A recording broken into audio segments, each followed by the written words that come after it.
Hello दोस्तों, Brajesh Chandra learning channel में आपका स्वागत है। दोस्तों, समसामयिक विषय पर मैं अपनी पहली प्रस्तुति के साथ आपके समक्ष उपस्थित हूं।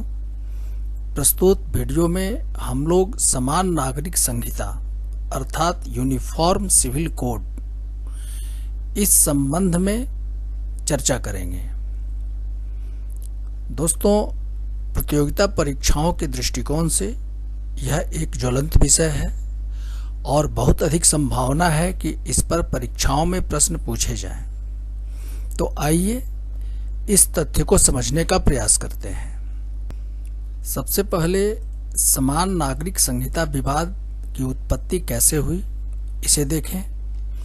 तो विधि आयोग ने 14 जून 2023 को समान नागरिक संहिता पर देश के विभिन्न संगठनों एवं जनता से उनकी प्रतिक्रिया देने के लिए एक अधिसूचना जारी की, जिसके लिए 1 महीने की समय सीमा जारी की गई थी। यह आप सबों को पता है।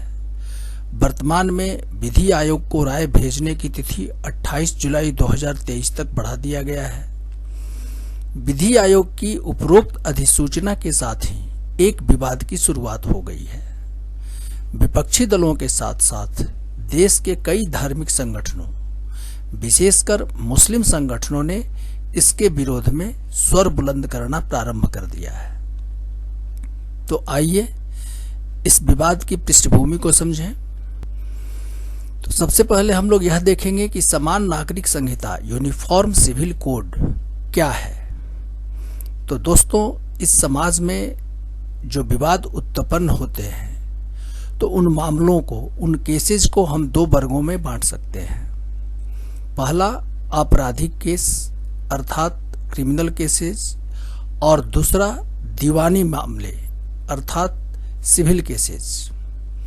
आपराधिक मामलों के तहत हत्या, चोरी, डकैती, आर्थिक अपराध, बलात्कार, अपहरण जैसी घटनाओं को शामिल किया जा सकता है, जबकि दीवानी मामलों में विवाह, तलाक, वसीयत, दत्तक ग्रहण अर्थात गोद लेने की जो प्रक्रिया होती है, संपत्ति विवाद जैसे मामलों को शामिल किया जा सकता है। जो आपराधिक मामले होते हैं अर्थात जो क्रिमिनल केसेज होते हैं, उनके लिए दंड विधान होता है, पीनल कोड होते हैं। भारत में इसके लिए भारतीय दंड संहिता अर्थात इंडियन पीनल कोड 1860 लागू है। यह औपनिवेशिक शासन के दौरान इसे बनाया गया था और स्वतंत्रता प्राप्ति के बाद भी इसी संहिता के तहत या इसी पीनल कोड के तहत आपराधिक मामलों का विनिश्चय न्यायालयों द्वारा किए जाते हैं। दंड प्रक्रिया संहिता अर्थात कोड ऑफ क्रिमिनल प्रोसीजर 1973, इसे CRPC भी कहा जाता है, इसको अधिनियमित करके भारतीय दंड संहिता और बनाए गए अन्य आपराधिक विधियों के क्रियान्वयन के लिए एक प्रक्रियात्मक प्रावधान किया गया है, जिसके अनुसार न्यायालयों में मुकदमे चलते हैं। भारतीय दंड संहिता के प्रावधान देश में निवास करने वाले सभी धर्मों, समुदायों एवं जातियों पर समान रूप से लागू होते हैं। यह एक महत्वपूर्ण तथ्य है, इसे आप देखें। जबकि दीवानी मामलों में धर्म एवं समुदाय के आधार पर उन धर्मों एवं समुदायों के व्यक्तिगत कानून अर्थात पर्सनल लॉज लागू होते हैं। जैसे हिंदुओं के लिए हिंदू कोड बिल के अंतर्गत कुछ कानून पारित किए गए हैं, जो सिखों, बौद्धों एवं जैनों पर भी समान रूप से लागू होते हैं, क्योंकि इसमें सिख, बौद्ध और जैन धर्म के अनुयायियों को भी हिंदू धर्म के अनुयायी ही माना गया है। इसके अंतर्गत हिंदू मैरिज एक्ट 1955, हिंदू उत्तराधिकार अधिनियम 1956, हिंदू दत्तक ग्रहण और पोषण अधिनियम 1956, हिंदू अवयस्कता और संरक्षकता अधिनियम 1956, ये कुछ महत्वपूर्ण कानून बनाए गए हैं। इसी प्रकार पारसियों के लिए Parsi marriage and divorce act 1936 बनाया गया है। मुस्लिमों के लिए पर्सनल लॉ एप्लीकेशन एक्ट 1937 लागू किया गया है, जो शरीयत के नियमों पर आधारित है और इसी आधार पर मुस्लिम समुदाय के दीवानी मामलों का विचार न्यायालयों द्वारा किए जाते हैं। ईसाइयों के लिए भी भारतीय ईसाई विवाह अधिनियम 1972 बनाया गया है। तो इस प्रकार विभिन्न धार्मिक समुदायों के लिए अलग अलग पर्सनल लॉज लागू हैं और उनमें जो प्रावधान किए गए हैं उसी के आधार पर इन धर्मों के अनुयायियों के सिविल मामलों का निपटारा न्यायालयों द्वारा किए जाते हैं। अब भारत में निवास करने वाले जनजाति समुदायों के संबंध में भी प्रावधान किए गए हैं। इन विभिन्न धर्मों के अतिरिक्त भारत में विभिन्न जनजाति समुदाय भी निवास करते हैं, जिनकी जनसंख्या 2011 की जनगणना के अनुसार लगभग 10.42 करोड़ है और यह देश की कुल जनसंख्या का लगभग 8.6% है। इन समुदायों के सामाजिक रीति रिवाज परंपराएं भिन्न भिन्न हैं और भारतीय संविधान की धारा 371 के अंतर्गत नागालैंड सहित भारत के कुछ पूर्वोत्तर राज्यों जैसे असम, मणिपुर, सिक्किम, मिजोरम, अरुणाचल प्रदेश, इनमें निवास करने वाली जनजाति समुदायों की सामाजिक सांस्कृतिक परंपराओं को संरक्षण प्रदान करने की गारंटी संविधान द्वारा प्रदान की गई है। अब जिस प्रकार आपराधिक मामलों में देश के सभी धर्म एवं समुदायों के लिए एक ही कानून प्रचलित है, उसी प्रकार दीवानी मामलों में भी संपूर्ण देश में एक ही कानून अर्थात समान नागरिक संहिता लागू करने की वकालत की जा रही है। आगे बढ़ें। अब यह प्रश्न उपस्थित होता है कि आखिर समान नागरिक संहिता की आवश्यकता क्यों है। तो इस तथ्य को समझने के लिए सबसे पहले हम लोग समान नागरिक संहिता की संवैधानिक पृष्ठभूमि को देखें। तो भारतीय संविधान के भाग 4 के नीति निर्देशक सिद्धांतों के अनुच्छेद 44 में 44 में राज्य को यह निर्देश दिया गया है कि राज्य अपने नागरिकों के लिए संपूर्ण भारत में एक समान नागरिक संहिता प्रदान करने का प्रयास करेगा। अब प्रश्न यह उपस्थित होता है कि आखिर इस महत्वपूर्ण विषय को राज्य के नीति निर्देशक सिद्धांतों के अंतर्गत क्यों रखा गया। तो सबसे पहले हम लोग ऐतिहासिक पृष्ठभूमि को देखें। जैसा कि आप सबों को पता है कि भारत लगभग 180 वर्षों तक ब्रिटेन का उपनिवेश था। औपनिवेशिक ब्रिटिश सरकार का मुख्य उद्देश्य जो था वह ब्रिटेन के हित में भारत का आर्थिक शोषण करना था। अतः इस क्रम में वे ऐसा कोई भी कार्य करना अथवा ऐसी कोई भी नीति नहीं अपनाना चाहते थे जिससे भारतीयों के विरोध का उन्हें सामना करना पड़े। ऐसी स्थिति में उन्होंने भारतीयों के सामाजिक सांस्कृतिक मामलों में हस्तक्षेप नहीं करने का निर्णय लिया। विशेष करके जब 1857 की क्रांति हुई थी उसके बाद, और धर्म एवं समुदायों के दीवानी मामले उनके व्यक्तिगत कानून के अनुसार ही चलते रहे। हालांकि ऐसा नहीं है कि औपनिवेशिक शासन के दौरान ब्रिटिश सरकार ने सामाजिक सांस्कृतिक मामलों में कोई हस्तक्षेप नहीं किए। जैसा कि आप सबों को पता है कि राजा राम मोहन राय के प्रयत्नों से 4 दिसंबर 1829 में हिंदू समुदाय में प्रचलित सती प्रथा, जो कि एक अमानवीय प्रथा थी, उसको लॉर्ड विलियम बेंटिक के द्वारा प्रतिबंधित कर दिया गया था। इसी प्रकार ईश्वरचंद्र विद्यासागर के प्रयत्नों से 16 जुलाई 1856 में विधवा पुनर्विवाह अधिनियम पारित किया गया। लेकिन हिंदू धर्म को छोड़कर देश के जो दूसरा प्रमुख धर्म था देश का, मुस्लिम धर्म में व्याप्त सामाजिक बुराइयों के विरुद्ध किसी ने आवाज नहीं उठाई। कभी भी यह नहीं बताया गया कि 3 तलाक की प्रथा, हलाला, यह भी एक सामाजिक बुराई है और इसका अंत भी जरूरी है। स्वतंत्रता के बाद भी संविधान सभा में समान नागरिक संहिता लागू करने के विषय में काफी विचार विमर्श हुआ, लेकिन इस मामले में तत्कालीन तौर पर हस्तक्षेप नहीं करने का निर्णय लिया गया और राज्य के लिए भविष्य के निर्देश के रूप में इसे रख दिया गया नीति निर्देशक सिद्धांतों के अंतर्गत। आगे बढ़ें। अब प्रश्न यह उपस्थित होता है कि आज समान नागरिक संहिता लागू करने की आवश्यकता क्यों है? तो दोस्तों, अलग अलग व्यक्तिगत कानूनों के चलते जो पर्सनल लॉ लागू हैं, उनके चलते वादों का निस्तारण जो है एक जटिल प्रक्रिया बन जाता है और न्यायालयों पर बोझ बढ़ता है तथा मामलों के विनिश्चय में काफी वक्त लगता है। दूसरा, कुछ विशेष धर्म एवं समुदाय के व्यक्तिगत कानूनों में महिलाओं के प्रति काफी भेदभाव मौजूद है। जैसे मुस्लिम पर्सनल लॉ के अंतर्गत पुरुषों को 4 विवाह करने की अनुमति प्राप्त है। बगैर किसी कानूनी प्रक्रिया के मुस्लिम पुरुष महिला को तलाक दे सकता है। तलाकशुदा महिला को केवल तलाक से 3 माह तक ही गुजारा भत्ता प्राप्त करने का अधिकार है।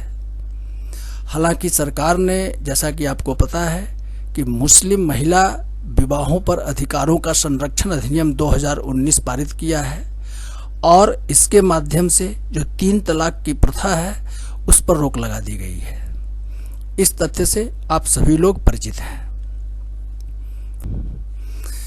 इसी प्रकार विभिन्न समुदायों के विरासत एवं उत्तराधिकार संबंधी नियमों में भी महिलाओं से भेदभाव किया गया है।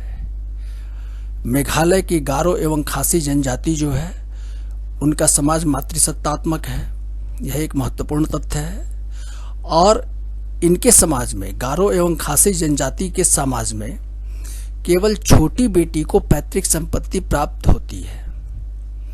इस प्रकार विभिन्न व्यक्तिगत कानूनों से लैंगिक पक्षपात को बढ़ावा मिलता है। दूसरा महत्वपूर्ण तथ्य कि अलग अलग प्रकार के व्यक्तिगत कानूनों के कारण राष्ट्रवादी भावना के विकास में बाधा उत्पन्न होती है। यह भी एक महत्वपूर्ण तथ्य है। यदि संवैधानिक दृष्टिकोण से देखा जाए तो संविधान की प्रस्तावना में उल्लिखित धर्मनिरपेक्षता के आदर्श का सही अर्थों में पालन नहीं हो रहा है, क्योंकि विभिन्न प्रकार के व्यक्तिगत कानूनों के कारण राज्य द्वारा धर्म के आधार पर भेदभाव किया जा रहा है। अतः देश के दीवानी संबंधी कानूनों का सरलीकरण कर न्यायालयों का बोझ कम करने, लैंगिक भेदभाव को समाप्त करने, राष्ट्रवादी भावना को प्रोत्साहित करने और सच्चे अर्थों में धर्मनिरपेक्षता के आदर्श को सुनिश्चित करने के लिए पूरे देश में समान नागरिक संहिता अर्थात यूनिफॉर्म सिविल कोड को लागू किए जाने की नितांत आवश्यकता है। आगे बढ़ें। अब समान नागरिक संहिता का विरोध करने वालों का तर्क क्या है तथा वास्तविकता क्या है, इसे हम समझने का प्रयास करते हैं। तो दोस्तों, इसके विरोधियों का जो तर्क है, उनका मानना है कि यदि समान नागरिक संहिता लागू हो जाती है तो यह देश के सभी धार्मिक समुदायों पर हिंदुओं के पर्सनल लॉ को लागू करने के समान होगा। लेकिन वास्तविकता यह है कि इसमें किसी धर्म या जाति विशेष पर किसी दूसरे धर्म या समाज के नियमों को थोपने जैसी कोई बात नहीं है, बल्कि इसका उद्देश्य राष्ट्रहित और समाज हित में एक ऐसे कानून को लागू करना है जिसमें किसी धर्म जाति के आधार पर किसी प्रकार का भेदभाव, लैंगिक पक्षपात नहीं हो, जिसके अंतर्गत हिंदू समुदाय भी होंगे। और सबसे बड़ी बात यह है कि अभी तक इसका कोई ड्राफ्ट सरकार की तरफ से प्रस्तुत ही नहीं किया गया है, तो ऐसी आशंका व्यक्त कर भ्रम फैलाना बेमानी है। उच्चतम न्यायालय ने अपने कई निर्णयों में कई बार समान नागरिक संहिता लागू करने की बात कही है। सरकार को सलाह दिया है उसने, उच्चतम न्यायालय ने, कि वह देश में समान नागरिक संहिता लागू करे। यदि ऐसा होता भी है तो देश का उच्चतम न्यायालय, उसके पास इस तथ्य का परीक्षण करने की असीम शक्ति है, जैसा कि आप लोगों को पता है। आगे बढ़ें। इसके विरोधियों का दूसरा तर्क यह है कि यह संविधान की धारा 25 में दिए गए धार्मिक स्वतंत्रता के मौलिक अधिकार का हनन है।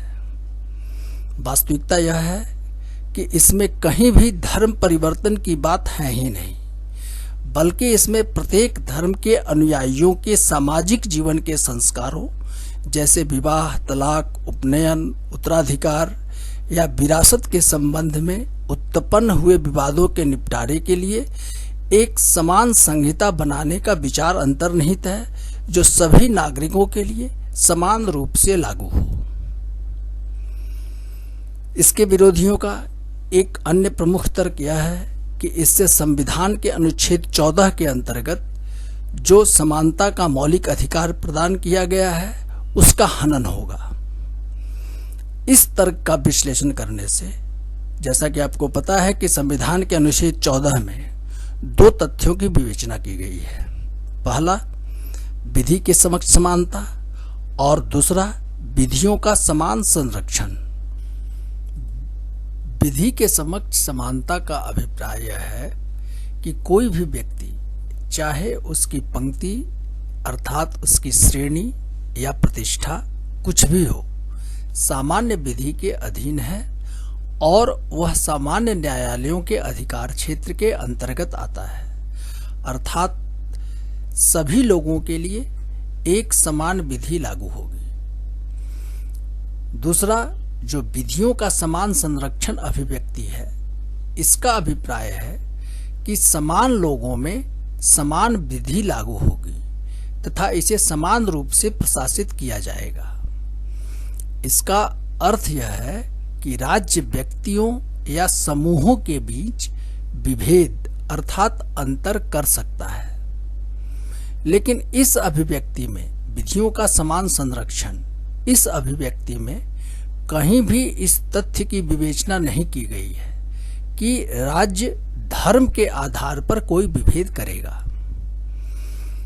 इस विभेद का आधार अभी तक जो न्यायालयों द्वारा जो इसका इंटरप्रिटेशन किया गया है कि व्यक्ति की प्रकृति, विशेष योग्यता और परिस्थिति आदि हो सकती है, अर्थात दिव्यांगजनों के लिए राज्य चाहे तो कोई अलग से विधि अधिनियमित कर सकता है। इसी प्रकार समाज के जो शोषित वंचित समुदाय हैं उनके लिए अलग प्रकार की विधि बनाई जा सकती है जो शेष व्यक्तियों से भिन्न हो, लेकिन यह विभेद युक्तियुक्त अर्थात तर्कसंगत होना चाहिए।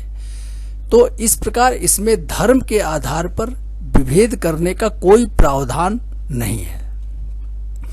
अतः समान नागरिक संहिता के विरोध में जो ये तर्क दिए गए हैं, ये सारे तर्क बेमानी हैं। आगे बढ़ें।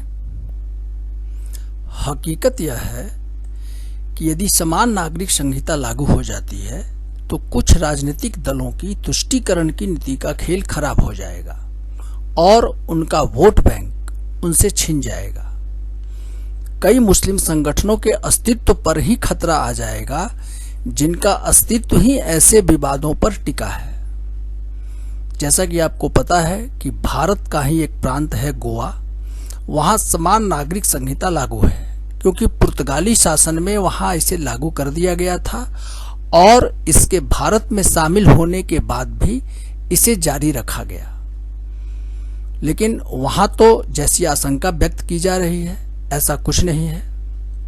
इसके अतिरिक्त विश्व के कई देशों जैसे अमेरिका, आयरलैंड के साथ साथ कुछ मुस्लिम देशों जैसे पाकिस्तान, बांग्लादेश, मलेशिया, इंडोनेशिया, तुर्की, इन देशों में भी समान नागरिक संहिता लागू है। दुर्भाग्य की बात यह है कि राजनीतिक फायदों के लिए मुस्लिम जनता का इस्तेमाल किया जाता रहा है। स्वतंत्रता से पहले औपनिवेशिक ब्रिटिश सरकार ने और स्वतंत्रता के बाद देश के कुछ प्रमुख राजनीतिक दलों ने तुष्टीकरण की नीति के तहत मुसलमान की भावनाओं को भड़काकर उनका शोषण मात्र किया है। साहबानों के इस तुष्टीकरण की नीति का सर्वप्रमुख उदाहरण है, जिसमें मोहम्मद अहमद खान बनाम साहबानों के एक मामले में उच्चतम न्यायालय ने 62 वर्षीय तलाकशुदा महिला साहबानों को निर्वाह हेतु क्षतिपूर्ति प्रदान करने का निर्देश जारी किया था, जिसे तत्कालीन कांग्रेस की राजीव गांधी सरकार ने इस फैसले को उलटते हुए मुस्लिम महिला तलाक अधिकार संरक्षण कानून 1986 पारित कर दिया, जिसके अनुसार पति के गुजारा भत्ता देने का उत्तरदायित्व केवल 3 माह तक ही होगा, जैसा कि शरीयत के नियमों के अनुसार होता है। तो दोस्तों, अभी इस मामले में इंतजार जरूरी है, जब तक कि सरकार कोई ड्राफ्ट जो है सो इस पर प्रस्तुत नहीं करती है। प्रस्तुत वीडियो में बस इतना ही। मुझे उम्मीद है कि आप समान नागरिक संहिता के इस विवाद को आसानी से समझ गए होंगे। दोस्तों, यदि मेरी यह प्रस्तुति आपको उपयोगी लगी है तो कृपया मेरे इस वीडियो को लाइक करें, और यदि अभी तक आपने मेरे इस चैनल को सब्सक्राइब नहीं किया है तो इसे सब्सक्राइब अवश्य करें। धन्यवाद।